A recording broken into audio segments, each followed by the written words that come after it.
Hello friends, अंग्रेजी में around, round और अबाउट के इस्तेमाल को लेकर अक्सर कंफ्यूजन होता है ना? अगर हाँ, तो कोई बात नहीं। ये तीनों शब्द इतने मिलते जुलते हैं कि दुविधा होना आम बात है। पर फिक्र मत कीजिए, आज हम इस कंफ्यूजन को हमेशा के लिए दूर करने वाले हैं। तो चलिए एक सिंपल से सवाल से शुरू करते हैं। इस सेंटेंस को देखिए, they live blank the corner. अब यहाँ क्या आना चाहिए, राउंड या अराउंड? सोचिए जरा। ये एक बहुत ही कॉमन सिचुएशन है।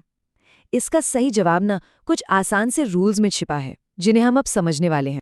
और उन रूल्स को समझने में हमारी मदद करेगी ये गाइड। इससे हमें ब्रिटिश और अमेरिकन इंग्लिश में इन शब्दों के इस्तेमाल के सारे राज पता चलेंगे। तो ठीक है, चलिए फिर शुरू करते हैं और इस पहेली को सुलझाते हैं। तो हमारा सबसे पहला रूल जुड़ा है मूवमेंट यानी गति और पोजीशन यानी स्थिति से। ये राउंड और अराउंड का सबसे कॉमन यूज है। चलिए देखते हैं कि ब्रिटिश और अमेरिकन इंग्लिश में इसको लेकर क्या फर्क है। यहाँ ना एक बहुत इंटरेस्टिंग डिफरेंस है। ब्रिटिश इंग्लिश, जिसे हम BRE कहते हैं, उसमें राउंड और अराउंड दोनों का इस्तेमाल हो सकता है। हाँ, अराउंड को थोड़ा ज्यादा फॉर्मल जरूर माना जाता है, लेकिन अमेरिकन इंग्लिश यानी AME में रूल एकदम स्ट्रेट है। वो लोग सिर्फ अराउंड का ही इस्तेमाल करते हैं।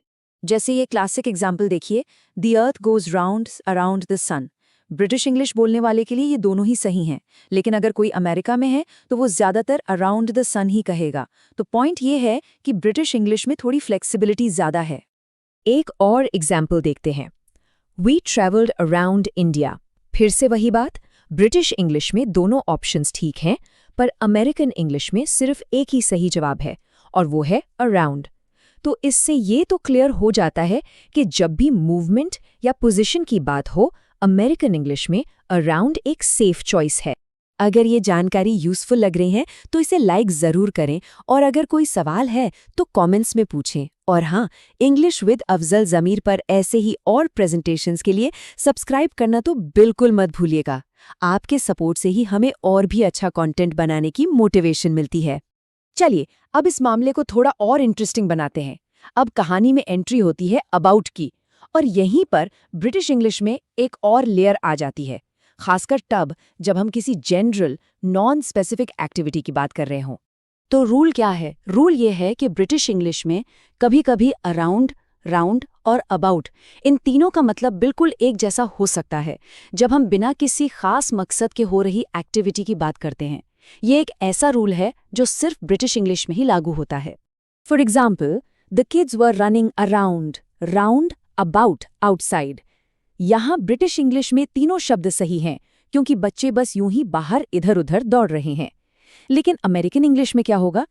बिल्कुल सही, वहां सिर्फ अराउंड का इस्तेमाल होगा।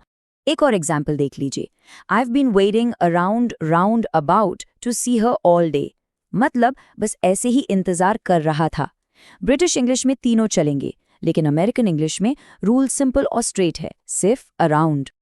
अब तक हमने सिर्फ डिफरेंसेस देखे, लेकिन एक ऐसी सिचुएशन भी है जहां ब्रिटिश और अमेरिकन इंग्लिश दोनों एक ही रूल फॉलो करते हैं। ये एक ऐसा एक्सेप्शन है जो हमारे लिए चीजों को थोड़ा आसान कर देता है, और ये रूल जुड़ा है अप्रॉक्सिमेटली यानी लगभग के मीनिंग से। और वो कॉमन रूल ये है कि जब भी लगभग कहना हो तो ब्रिटिश और अमेरिकन दोनों तरह की अंग्रेजी में अबाउट या अराउंड का इस्तेमाल कर सकते हैं।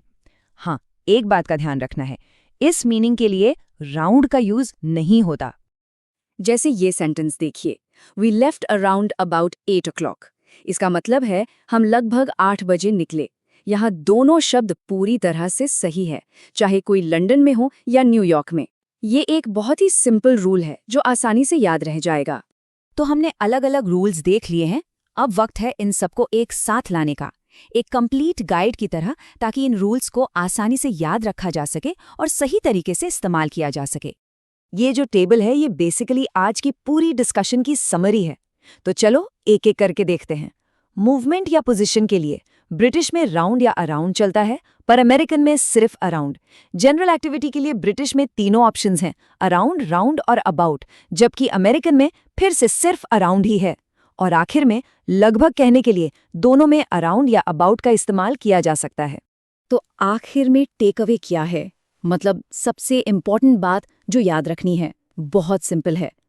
ब्रिटिश इंग्लिश हमें ज़्यादा ऑप्शंस देती है, जबकि अमेरिकन इंग्लिश ज़्यादातर सिचुएशंस में सिर्फ अराउंड का इस्तेमाल करती है। तो अगर कभी भी कंफ्यूजन हो तो अराउंड का इस्तेमाल करना अक्सर एक सेफ ऑप्शन होता है। तो अब जब ये सारे रूल्स क्लियर हैं तो एक सवाल उठता है, कौन सा वर्जन ज़्यादा इस्तेमाल करना बेहतर रहेगा? क्या ब्रिटिश इंग्लिश की फ्लेक्सिबिलिटी को अपनाना चाहिए या फिर अमेरिकन इंग्लिश की सिंप्लिसिटी के साथ जाना चाहिए? ज़रा सोचिए इस बारे में। उम्मीद है कि इस जानकारी से आपकी काफ़ी मदद हुई होगी।